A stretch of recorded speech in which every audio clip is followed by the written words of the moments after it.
Hello friends, வாங்க குலுக்கி சர்பத் எப்படி செய்யலான்னு பார்க்கலாம். இந்த சம்மர் சீசனுக்கு இந்த மாதிரி தினமும் ஒரு ஜூஸை குடித்தா நல்லாயிருக்கும். இப்போது குலுக்கி சர்பத் செய்கிறதுக்கு என்னென்ன தேவைன்னு நம்ம பார்க்கலாம். ஒரு பெரிய எலுமிச்சைப்பழம் ஒன்று எடுத்துக்கோங்க. ஒரு பச்சை மிளகா ஒன்று இந்த மாதிரி பாதி பாதியாக கட் பண்ணிக்கோங்க. புதினா சிறிதளவு, சப்ஜா விதை ஒரு அரை ஸ்பூன் எடுத்துருக்கேன். இது தண்ணியில் நம்ம ஊற வச்சு எடுத்துக்கலாம்.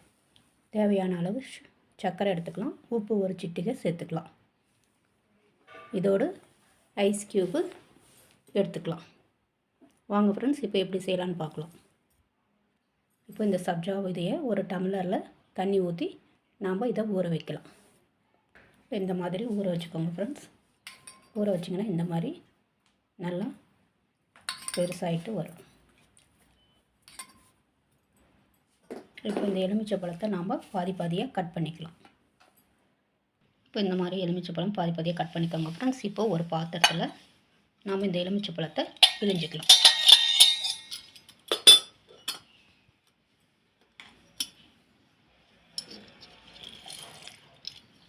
இந்த மாதிரி பிழிஞ்சிக்கோங்க. சின்ன பழமாக இருந்தால் 2 எடுத்துக்கோங்க.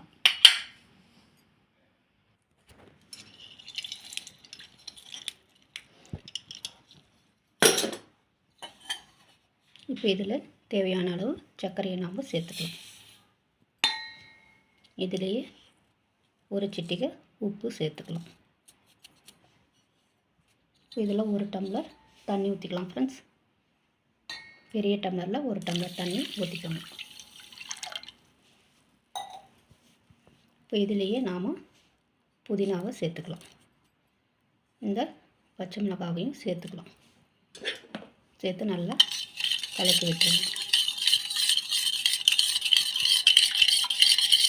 நீங்கள் சர்க்கரை தண்ணியை ஒரு பாத்திரத்தில் கூட ஸ்டோர் பண்ணி ஃப்ரிட்ஜில் கூட நீங்கள் வச்சுக்கிட்டு 3-4 நாள் யூஸ் பண்ணிக்கலாம்.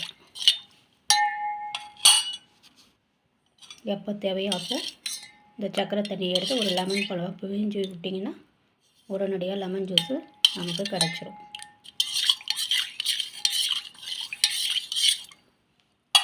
இப்போ இதுலேயே நம்ம சப்ஜா விதையை சேர்த்துக்கலாம்.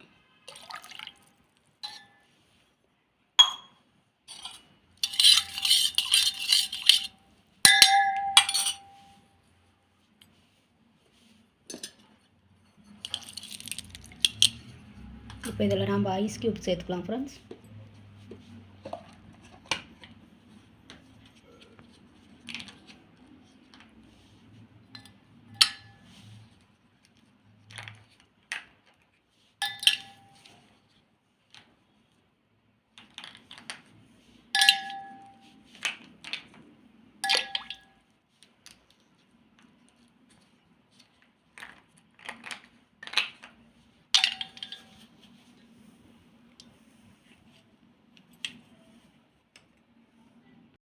இந்த மாதிரி மூடி உள்ள டம்ளரில் நம்ம இதை ஊற்றிக்கலாம்.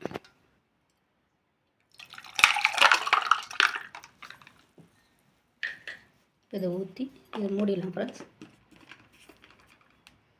இப்போ நல்லா ஷேக் பண்ணுங்க.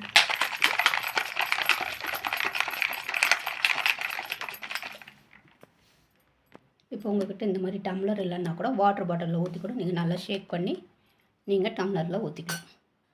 இப்போ இந்த மாதிரி நல்லா ஷேக் பண்ணிடணும் ஃப்ரெண்ட்ஸ். இப்போ இதை நீங்கள் அப்படியே குடித்தாலும் சரி, இல்லை வேறு டம்ளரில் மாற்றிக்கிட்டாலும் சரி.